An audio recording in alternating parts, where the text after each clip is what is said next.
নমস্কার, কেমন আছেন আপনারা? কণিকার চ্যানেলে আপনাদের সবাইকে স্বাগত। আজকে ঠাকুরঘর দেখানোর একটা কারণ আছে, কেন বলুন তো? আজকে আমাদের পৌরা অষ্টমী। এই যে গোবরের বসিয়ে দেওয়া হয়, তাতে এই যে কুলপাতা, সুপুরি, কলা আর এই যে আলপনা আছে, এখানে একটা ঘট বসানো হয়, দিয়ে আমাদের পৌরা অষ্টমীর পুজো হয়। তো পৌরা অষ্টমীর যে পুজোটা কেন করা হয় সেটা বলছি আপনাদের। আসলে পোড়া অষ্টমী বা পৌরা অষ্টমী যেটাকে বলে, প্রথমা অষ্টমী, ঘরের যে প্রথম সন্তান, সে ছেলেই হোক বা মেয়েই হোক, তার নামে পুজোটা হয় ঠিক অঘ্রাণ মাসে। ওই যে অষ্টমীটা পড়ে, এরপরে আর কি আপনাদের আপনাদের সেই জগদ্ধাত্রী পুজোর পরে পূর্ণিমা পড়বে, তারপরে যে অষ্টমীটা পড়ে সেটাকেই বলা হয় প্রথমা অষ্টমী। তো ওই প্রথম লাগে গোবর। গোবরটা হচ্ছে গিয়ে প্রথম গরুর এঁড়ে বাছুরের যে গোবরটা হয়, সেই গোবরে বসিয়ে সেখানে ঘট বসিয়ে তার মঙ্গল কামনায় পুজো হয়। আর 5 রকম ভাজা, পিঠে, পায়েস, এইসব যেমন জন্মদিন করা হয় তেমন, তার ভিতরে রাখে পায়েস। তো আজ আমি পায়েস করব পানি ফল দিয়ে। এটা বুঝতে পারছেন তো? এই যে পানি ফলটা, আপনাদের যে যেখান থেকে দেখছেন বলবেন এটাকে কি বলে। এই পানি ফল এইভাবে আমি ছাড়িয়ে নিয়েছি। আর অবশ্যই আমাদের বিউলির ডাল করতে হবে আজকের দিনে, আর পুঁই মিজরির তরকারি, আর একটা পিঠে, এটা করতেই হবে।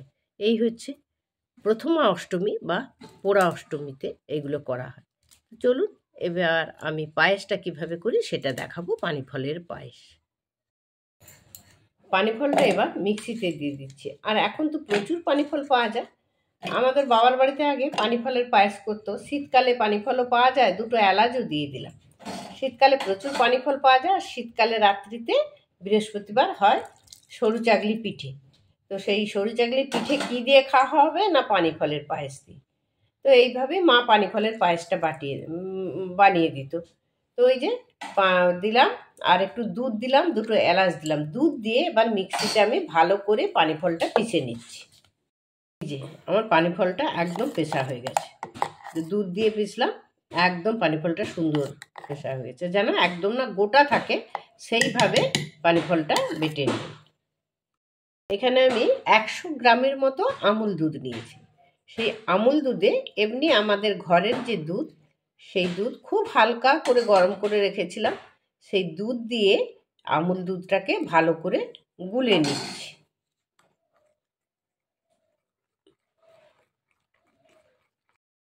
দুধ দিয়েই গুঁড়ো দুধ গুলি কিংবা জল দিয়েই গুলি, যদি হালকা একদম ঈষদুষ্ণ গরম হয় কুসুম কুসুম, তাহলে গোলাটা খুব সুন্দর হয়। হয়ে গেল আমার গোলা। এবার কড়াইতে আমি সামান্য একটু গাওয়া ঘি দিয়ে দিয়েছি।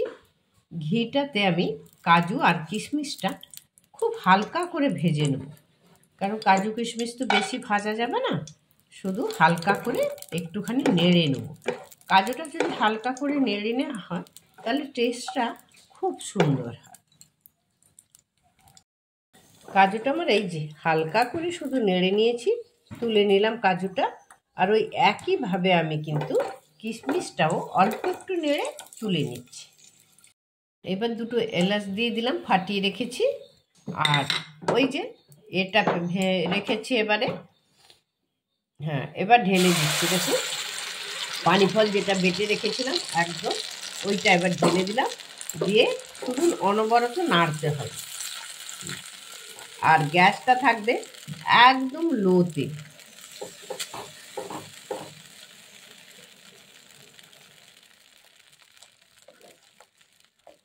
এবার আমি দুধ কিছুটা দিয়ে দেব। এবারে আমি দুধ দিয়ে দিচ্ছি। আর খুন্তিটা কিন্তু একদম বন্ধ করা যাবে না, যেহেতু একটা পানি ফল বসে যাবে, তাই একদম খুন্তিটা আমরা বন্ধ করবে না, অনবরত খুন্তিটা এইভাবে চালাতে থাকবে।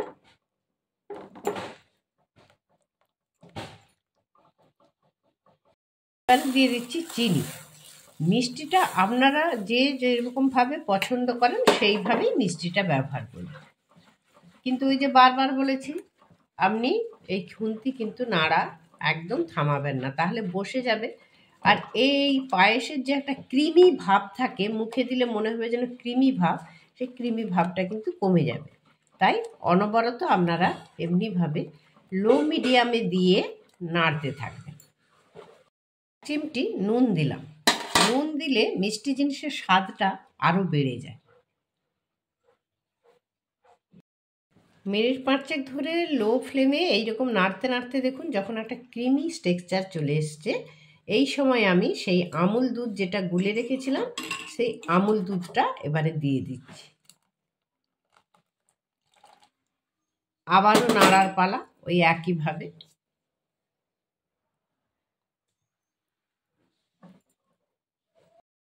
আমার কিন্তু পানি ফলের পায়েস একদম কমপ্লিট। এই রকম টেক্সচারটা থাকবে, এরপরে এটা বসে যাবে আর একটুখানি। আর পানি ফলের একটা মিষ্টি গন্ধ থাকবে এই পায়েসে। আমি গ্যাসও বন্ধ করলাম, কারণ একটু ঠান্ডা হলে আর একটু বসবে। এইভাবে তাহলে বানিয়ে নেবেন আপনারা পানি ফলের পায়েস। যখন যে জিনিসটা পাওয়া যায় তখন সেই জিনিসটাই সিজন অনুযায়ী। আর ওপরে আমি কাজু কিশমিশ আর একটু আমন্ড কুচিয়ে রেখেছিলাম, সেটা ছড়িয়ে দিলাম।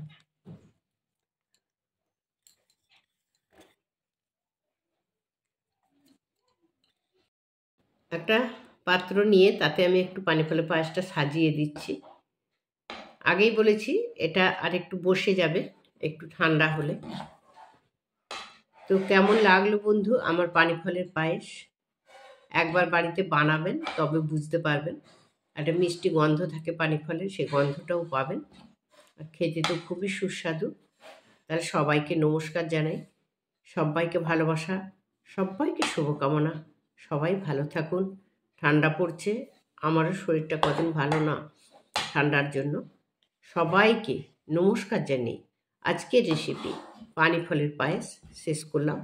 কণিকা দিয়ে আবার আসবে কোনো দিন অন্য কোনো রেসিপি নিয়ে। ততদিন নমস্কার। আর পৌরা অষ্টমী সকল ছেলে মেয়েদের আমার আশীর্বাদ থাকলো, ভালোবাসা থাকলো, কামনা থাকলো।